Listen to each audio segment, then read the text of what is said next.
శ్రీ భూదేవి శ్రీదేవి సమేత వెంకటేశ్వర స్వామి యొక్క దర్శనాన్ని భక్తులందరూ ఇవాళ దర్శించి తరించి ఆయన కటాక్షంతో అందరూ బాగుండాలని చెప్పి ఈరోజు ముక్కోటి ఏకాదశికి వెంకటేశ్వర స్వామి దర్శనం తిరుపతిలో చేసుకున్నట్టే జరిగింది.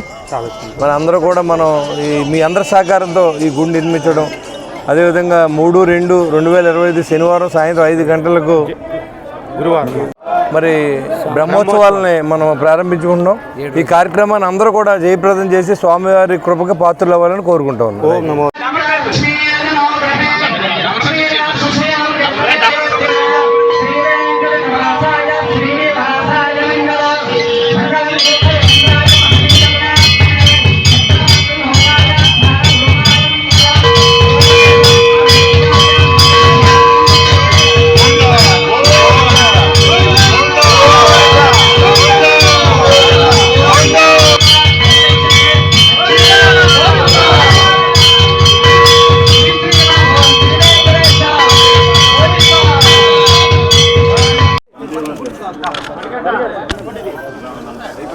కొంచెం హెల్ప్ చేయరా అన్నకి. రామోనే